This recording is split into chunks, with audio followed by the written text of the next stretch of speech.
सत श्री अकाल। Punjabi radio USA, Punjabi TV USA ਦੇ स्वागत है। मैं राजकरणबीर ਸਿੰਘ एक अहम न्यूज़ लैके हाज़र होए हाँ। जिवें आपां जाणदे हाँ 2023 ਦੇ ਵਿੱਚ ਭਾਈ ਹਰਦੀਪ ਸਿੰਘ ਨਿੱਜਰ ਉਹਨਾਂ ਦਾ ਜੂਨ ਮਹੀਨੇ ਦੇ ਵਿੱਚ ਕੈਨੇਡਾ ਦੀ ਧਰਤੀ ਦੇ ਉੱਤੇ ਗੁਰਦੁਆਰਾ ਸਾਹਿਬ ਦੇ ਬਾਹਰ ਕਤਲ ਕਰ ਦਿੱਤਾ ਗਿਆ ਸੀ। ਉਸ ਤੋਂ ਬਾਅਦ ਦੇ ਵਿੱਚ ਭਾਰਤ ਅਤੇ ਕੈਨੇਡਾ ਦੇ ਜਿਹੜੇ ਸੰਬੰਧ ਆ ਉਹ ਬਿਲਕੁਲ ਠੰਡੇ ਪਏ ਆ, ਉਹਨਾਂ ਦੇ ਵਿੱਚ ਦਰਾਰਾਂ ਨਜ਼ਰ ਆ ਰਹੀਆਂ ਆ।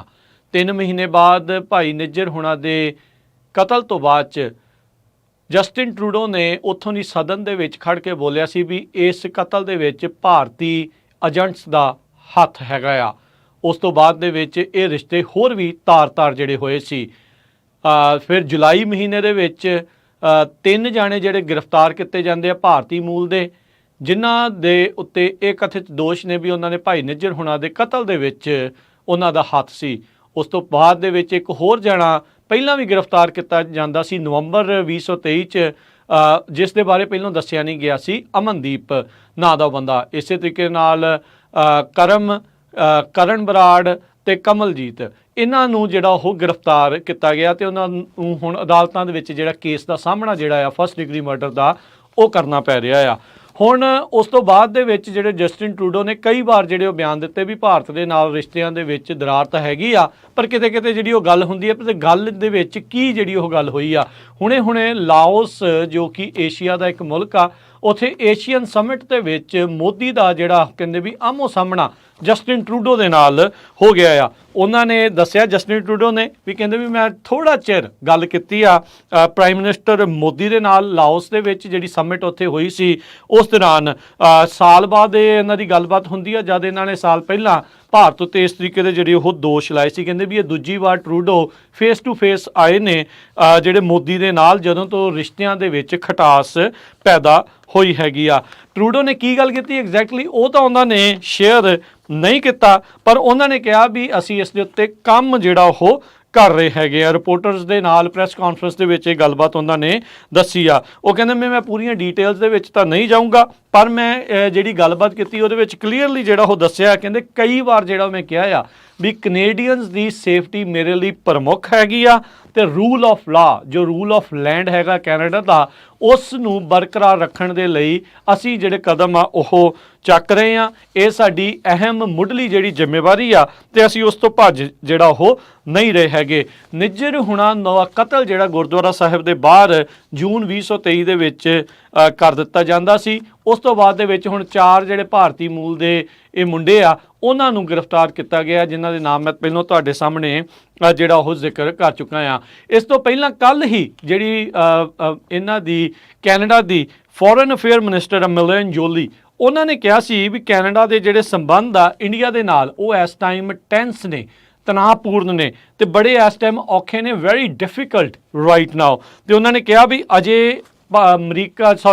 ਅਜੇ ਵੀ ਕਹਿੰਦੇ ਕੈਨੇਡਾ ਦੀ ਧਰਤੀ ਦੇ ਉੱਤੇ ਹੋਰ ਅਜਿਹੀਆਂ ਭਾਈ ਨਿੱਜਰ ਵਰਗੀਆਂ ਕਤਲ ਦੇ ਉਹਨਾਂ ਨੂੰ ਡਰ ਹੈਗਾ ਆ ਵੀ ਇੱਦਾਂ ਦੀਆਂ ਚੀਜ਼ਾਂ ਜਿਹੜੀਆਂ ਹੋਰ ਵਾਪਰ ਸਕਦੀਆਂ ਹੈ। ਸੋ ਟਰੂਡੋ ਹੁਣਾਂ ਨੇ ਮੋਦੀ ਹੁਣਾਂ ਦੇ ਨਾਲ ਜਿਹੜੀ ਕੁਛ ਸੈਕਿੰਡ ਜਾਂ ਕੁਛ ਮਿੰਟ ਜਿਹੜੀ ਵੀ ਗੱਲਬਾਤ ਹੋਈ ਆ, ਉਸ ਦੇ ਵਿੱਚ ਕਹਿੰਦੇ ਵੀ ਮੋਦੀ ਹੁਣਾਂ ਨੂੰ ਇਹੀ ਕਿਹਾ ਵੀ ਕੈਨੇਡੀਅਨ ਜਾਨਾਂ ਦੀ ਜਿਹੜੀ ਸੁਰੱਖਿਆ ਹੈ ਉਹ ਸਾਡਾ ਮੁੱਢਲਾ ਫਰਜ਼ ਆ, ਅਤੇ ਅਸੀਂ ਉਸ ਨੂੰ ਪੂਰੀ ਤਰ੍ਹਾਂ ਨਿਭਾਉਂਦੇ ਰਹਾਂਗੇ। ਉਹਨਾਂ ਨੇ ਕਿਹਾ ਵੀ ਅਸੀਂ ਜਿਹੜੇ ਇੰਡੋ ਕੈਨੇਡੀਅਨਸ ਹੈਗੇ ਆ, ਜਿਹੜੇ ਭਾਰਤੀ ਮੂਲ ਦੇ ਕੈਨੇਡਾ ਦੇ ਵਿੱਚ ਵਸ ਰਹੇ, ਉਹਨਾਂ ਦੀ ਸੇਫਟੀ ਨੂੰ ਲੈ ਕੇ ਬਹੁਤ ਸੁਹਿਰਦ ਹਾਂ ਅਤੇ ਸੁਹਿਰਦਤਾ ਦੇ ਨਾਲ ਇਸ ਦੇ ਵਿੱਚ ਗੱਲਬਾਤ ਜਿਹੜੀ ਉਹ ਕਰਾਂਗੇ। ਕਹਿੰਦੇ ਵੀ ਪਿਛਲੇ ਕਈ ਮਹੀਨਿਆਂ ਤੋਂ ਇੱਦਾਂ ਦੀਆਂ ਜਿਹੜੀਆਂ ਰਿਪੋਰਟਸ 'ਤੇ ਜਿਹੜੀ ਇੱਦਾਂ ਦਾ ਕਤਲ ਹੋਇਆ ਸੀ ਉਹ ਇੱਕ ਬੜੀ ਨਿਰਾਸ਼ਾਜਨਕ ਗੱਲ ਸੀ, ਅਤੇ ਇੱਦਾਂ ਦੀ ਚੀਜ਼ ਜਿਹੜੀ ਕਦੀ ਨਾ ਵਾਪਰੇ ਇਹ ਜਿਹੜੀ ਚੀਜ਼ ਜ਼ਰੂਰੀ ਅਸੀਂ ਕਰਦੇ ਰਹਾਂਗੇ। ਟਰੂਡੋ ਹੋਣਾ ਨੇ ਇਹ ਜਿਹੜੀ ਇੱਕ ਪ੍ਰੈਸ ਕਾਨਫਰੰਸ ਵਾਈਨਟਾਈਨ ਲਾਓਸ ਦੇ ਵਿੱਚ ਏਸ਼ੀਅਨ ਸਮਿਟ ਜਦੋਂ ਖਤਮ ਹੋਈ ਸੀ ਉਸ ਤੋਂ ਬਾਅਦ ਦੇ ਵਿੱਚ ਦੱਸਿਆ ਜਿਹੜਾ ਉਹ ਹੈਗਾ ਆ।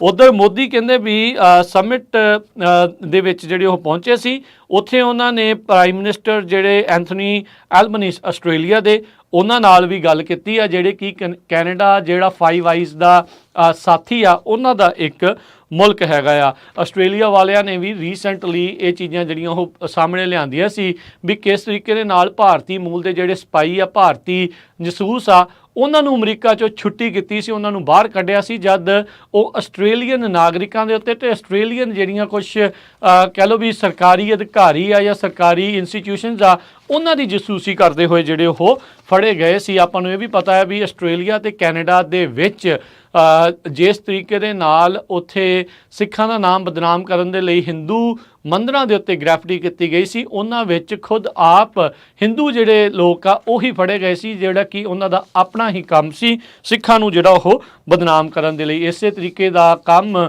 ਇੱਥੇ ਅਮਰੀਕਾ ਦੇ ਵਿੱਚ ਵੀ ਹੋਇਆ, ਜਿਸ ਦੀ ਅਜੇ ਤੱਕ ਜਾਂਚ ਕਹਿੰਦੇ ਚੱਲ ਰਹੀ ਹੈ, ਪਰ ਅਜੇ ਤੱਕ ਕੋਈ ਵੀ ਨਾਮ ਜਿਹੜਾ ਉਹ ਸਾਹਮਣੇ ਨਹੀਂ ਆਇਆ ਹੈਗਾ। ਪਰ ਟਰੂਡੋ ਤੇ ਮੋਦੀ ਹੁਣਾਂ ਦੀ ਆਮੋ ਸਾਹਮਣੇ ਜਿਹੜੀ ਆ ਅਚਨਚੇਤੇ ਹੋਈ ਜਿਹੜੀ ਗੱਲਬਾਤ ਆ ਉਸ ਨੂੰ ਲੈ ਕੇ ਇੱਕ ਵਾਰੀ ਫੇਰ ਜਿਹੜੇ ਰਿਸ਼ਤਿਆਂ ਨੂੰ ਲੈ ਕੇ ਚਰਚਾ ਜਿਹੜੀ ਉਹ ਚੱਲੀ ਆ, ਜਿੱਥੇ ਟਰੂਡੋ ਹੁਣਾਂ ਨੇ ਭਰੋਸਾ ਦਿਵਾਉਣ ਦੀ ਫੇਰ ਕੋਸ਼ਿਸ਼ ਕੀਤੀ ਆ ਵੀ ਅਸੀਂ ਜਿਹੜੇ ਕੈਨੇਡੀਅਨਸ ਆ ਉਹਨਾਂ ਦੀ ਜਾਨ ਦੀ ਰੱਖਿਆ, ਉਹਨਾਂ ਦੇ ਫੰਡਾਮੈਂਟਲ ਰਾਈਟਸ ਆ, ਹਕੂਕੀ ਜਿਹੜੇ ਹੱਕ ਹੈਗੇ ਆ ਉਹਨਾਂ ਦੇ ਲਈ ਵਚਨਬੱਧ ਆ, ਉਹਨਾਂ ਨੂੰ ਜਿਹੜਾ ਸਹਿਯੋਗ ਕਰਦੇ ਰਵਾਂਗੇ। ਇਹ ਵੀ ਦੱਸਦੇ ਜਾਈਏ ਜਿਹੜੇ ਸਾਡਾ ਮੁਲਕ ਇੱਥੇ ਅਮਰੀਕਾ ਆ ਉੱਥੇ ਨਿਖਿਲ ਗੁਪਤਾ ਨਾਂ ਦੇ ਬੰਦੇ ਨੂੰ, ਭਾਰਤੀ ਏਜੰਟ ਨੂੰ ਜਿਹੜਾ ਆਲਰੇਡੀ ਗ੍ਰਿਫਤਾਰ ਕੀਤਾ ਗਿਆ ਹੈਗਾ ਆ ਚੈੱਕ ਰਿਪਬਲਿਕ ਤੋਂ। ਉਹਨਾਂ ਨੇ ਹਵਾਲਗੀ ਲੈ ਕੇ ਇੱਥੇ ਉਸ ਨੂੰ ਈਸਟ ਕੋਸਟ ਵਾਲੇ ਪਾਸੇ ਜੇਲ੍ਹ ਦੇ ਵਿੱਚ ਡੱਕ ਕੇ ਰੱਖਿਆ ਹੋਇਆ ਆ। $1 ਲੱਖ ਦੀ ਸੁਪਾਰੀ ਦਿੱਤੀ ਸੀ ਉਹਨੇ ਗੁਰਪਤਵੰਤ ਸਿੰਘ ਪੰਨੂ ਨੂੰ ਜਾਨੋਂ ਜਿਹੜੀ ਉਹ ਮਾਰਨ ਦੀ। ਇਸ ਤੋਂ ਇਲਾਵਾ ਅਮਰੀਕਾ ਦੇ ਹੋਰ ਬਹੁਤ ਸਾਰੇ ਜਿਹੜੇ ਸਿੱਖ ਐਕਟਿਵਿਸਟ ਆ